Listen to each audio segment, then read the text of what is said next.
Bharatiya Janata party અને ભારતીય જનતા પાર્ટીએ નવસારી જિલ્લાની અંદર એક સરસ મજાનો જ્વલંત વિજય મેળવ્યો છે। વિજયની જેને હંમેશા આદત પડી ગઈ છે અને માટે જ કરી ભારતીય જનતા પાર્ટીના શીર્ષ નેતૃત્વએ નવસારીની કમાન સતત બીજી વખત ભૂરાભાઈ શાહને સોંપી છે। અને ત્યારે નવસારી મહાનગરપાલિકા કે જેની અંદર 50 સીટો જે ખરી એ ભારતીય જનતા પાર્ટીએ મેળવી છે, માત્ર 2 સીટો જે ખરી કોંગ્રેસના ફાળે ગઈ છે અને એ પણ રસાકસી બાદ બહુ મોટા માર્જિન નથી અને જેના કારણે લઈ અને ફરી એક વાત ત્યારબાદ જો વાત કરવામાં આવે તો અન્ય નગરપાલિકા હોય, ત્યારબાદ તાલુકા પંચાયત હોય કે જિલ્લા પંચાયત હોય, જ્વલંત વિજય હાંસલ કર્યો છે। ભૂરાભાઈ શાહ, આ વિજયનો શ્રેય આપ કોને આપશો? આજે સ્થાનિક સ્વરાજની ચૂંટણીને લઈને સમગ્ર ગુજરાતમાં મતગણતરી ચાલી રહી છે। અત્યાર સુધી જે નવસારી જિલ્લાની જે માહિતી આવી રહી છે તેમાં તમામ 6 તાલુકા પંચાયત, જિલ્લા પંચાયત અને મહાનગરપાલિકા અને ગણદેવી નગરપાલિકા પર ભારતીય જનતા પાર્ટીનો ભવ્ય વિજય થઈ રહ્યો છે। ભારતીય જનતા પાર્ટીના ઉમેદવારો ખૂબ મોટી જંગી બહુમતીથી જીતી રહ્યા છે એવા અહેવાલ મળી રહ્યા છે। સાથે સાથે આ જીત છે એ અમારા પાર્ટીના કાર્યકર્તાઓની જીત છે, એટલે આ જીત હું મારા પાર્ટીના કાર્યકર્તાઓને સમર્પિત કરું છું અને અમારા પાર્ટીનો શ્રેષ્ઠ નેતૃત્વ અમારા દેશના વડાપ્રધાન શ્રી મોદી સાહેબ અને ગુજરાતના મુખ્યમંત્રી શ્રી ભૂપેન્દ્રભાઈ પટેલ સાહેબની સરકાર એટલે ડબલ એન્જિનની સરકારે જે લોકોની અંદર વિશ્વાસ પેદા કર્યો, સબકા સાથ સબકા વિશ્વાસ અને લોકોના સુખાકારી માટે અનેક એવા યોજનાઓ બનાવી અને દેશ માટે અનેક એવા ઐતિહાસિક નિર્ણયો લીધા, એને લઈને લોકોએ ભારતીય જનતા પાર્ટી પર ફરીવાર નવસારી જિલ્લામાં સંપૂર્ણપણે ભરોસો અને વિશ્વાસ મૂક્યો।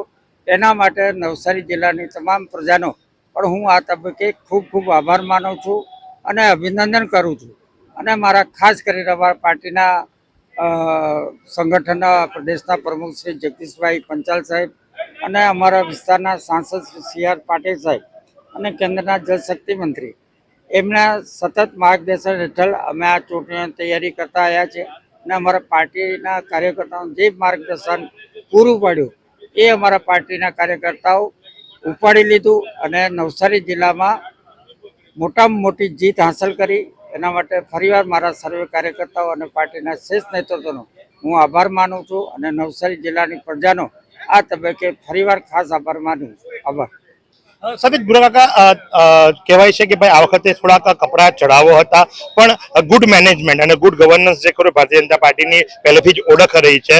અમુક વોર્ડોની અંદર ખૂબ ઓછા માર્જિનથી ઉમેદવારો જીત્યા છે અને વિપક્ષ જે ખરું એ એક પરથી વધુ એક એમ કરીને કુલ 2 સીટો મેળવી ગયું છે, તો ત્યારે આવનાર દિવસોની અંદર રણનીતિ કેવી રહેશે? અત્યારે 52માંથી 50 સીટ પર ભારતીય જનતા પાર્ટીનો નવસારી મહાનગરપાલિકા પર જ્યારે કબજો થઈ ચૂક્યો છે ત્યારે અમને બીજો કોઈ એના પર વિચારવા કરવાનો આવતો નથી, પણ જ્યાં પણ થોડી ઘણી આમાં મુશ્કેલી નથી, પણ કોઈ એસઆરઆઈના જે છેલ્લા નામો કમી કરવામાં આવ્યા એને લઈને ઘણા બધા કારણો લઈને અમારું મતદાન થોડુંક ઓછું પણ થયું અને સાથે સાથે થોડી ઘણી જે મતદાર યાદીમાં ત્રુટીઓ પણ હતી। તો અમારા પાર્ટીના જે કાર્યકર્તાઓ ઉમેદવારો જે હાર્યા છે સામાન્ય માઇનર 80 વોટ 100 વોટ જેટલા માર્જિનથી જ હારેલા છે, એટલે એના કારણે પણ થોડી અમને મુશ્કેલી નડી છે। આવનારા સમયમાં જ્યાં કંઈ ત્રુટીઓ હશે એ અમે સાથે બેસીને નિકાલ કરશું અને નવસારી જિલ્લાની સમસ્ત જનતાએ જે ભારતીય જનતા પાર્ટી પર ભરોસો મૂક્યો છે એની આશા પરિપૂર્ણ કરવા માટે અમે પાર્ટી હર હંમેશ તૈયાર રહેશે।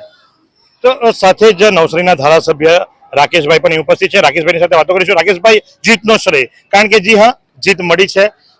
નગરપાલિકાની વાત કરવામાં આવે તો ગણદેવી નગરપાલિકા પહેલેથી જ કબજે મેળવી લીધી હતી, જે કહી શકાય કે માત્ર એક દેખાવ પૂરતો એક કહી શકાય કે ભાઈ ઇલેક્શન હતું એ, અને ત્યારબાદ નવસારી મહાનગરપાલિકા પહેલીવાર મહાનગરપાલિકા અને એની અંદર 52માંથી 50 સીટો કોને શ્રેય આપશો અને આ જીત કઈ રીતે વધાવશો?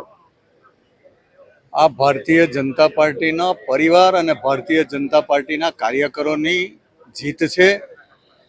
ભારતીય જનતા પાર્ટીનો પરિવાર અને ભારતીય જનતા પાર્ટીનો કાર્યકર ચૂંટણીમાં જે એકજૂટ થઈને આ રાષ્ટ્ર માટે, દેશ માટે, દેશને આગળ લઈ જવા માટે જે મહેનત કરે છે એનું આ પરિણામ છે। આ નવસારી વિધાનસભામાં પણ 18 તાલુકા પંચાયત અને 4 જિલ્લા પંચાયત આવે છે.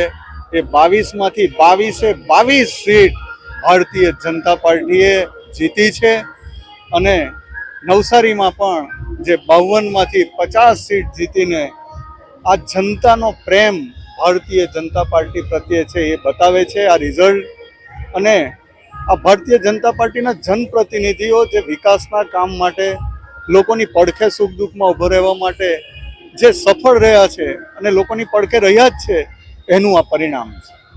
તો જી હા, ધારાસભ્ય નવસારીના રાકેશભાઈ દેસાઈ કે નવસારી તાલુકાની વાત કરીએ, નવસારી જિલ્લા પંચાયતની વાત કરીએ, એની અંદર પણ જ્વલંત બહુમત અને આખા નવસારી જિલ્લાની અંદર વાત જો કરવામાં આવે તો ફરી એકવાર જનતાએ વિશ્વાસ દર્શાવ્યો છે ભગવા ઉપર અને ભગવો જીત્યો છે. નવસારી મહાનગરપાલિકાના વોર્ડની વાત કરવામાં આવે તો માત્ર 4 નંબરના વોર્ડને છોડીને આખા તમામે તમામ 13 વોર્ડની અંદર પેનલ આવી છે, જ્યારે વોર્ડ નંબર 4 ની અંદર ભારતીય જનતા પાર્ટીના 2 ઉમેદવારો વિજય બન્યા છે. અને આ જ પ્રમાણે પડે અપડેટ અવનવા સમાચારો માટે આપ નિહાળતા રહો નવસારી લાઈવ અને ઝટપટ ન્યૂઝ. કેમેરા પર્સન સહેલ રાજપૂતી સાથે હું મહેશ ભટ્ટ.